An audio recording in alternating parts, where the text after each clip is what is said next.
χωρίς κανείς να φροντίσει και χωρίς κανείς να δώσει εντολή, χωρίς έγκριση και πιστοποιητικό, ζωή γεννήθηκε στον κόσμο. Και άρχισε αυτή να σέρνεται. Σύρθηκε με το σώμα της έξω από το νερό. Σύρθηκε σε 4 πόδια και πιο μετά σε 2 και έμαθε να χρησιμοποιεί αυτό εργαλεία και ονόμασε τον εαυτό του άνθρωπο. Και άνοιξε τότε ένα τηλεφωνικό κατάλογο ο άνθρωπος και έψαξε το όνομά του. Και διάβασε το όνομα της κυρίας Εύας Παπαποστόλου, κατοίκου Ανατολής Ιωαννίνων, και δεν μπορούσε να ξέρει ο άνθρωπος αν εκείνη τη στιγμή η Εύα Παπαποστόλου, κάτοικος Ανατολής Ιωαννίνων, αποπειρώταν να αυτοκτονήσει ρίχνοντας το ραδιόφωνο στην μπανιέρα.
Όμως η Εύα ποτέ της δεν αυτοκτόνησε.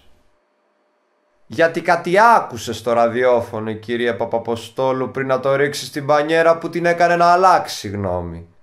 Όμως ο άνθρωπος δεν μπορούσε να ξέρει τι ήταν αυτό που ακούστηκε από το ραδιόφωνο. Δεν μπορούσε ο άνθρωπος να ξέρει τι ήταν αυτό που άκουσε η κυρία Παπαποστόλου.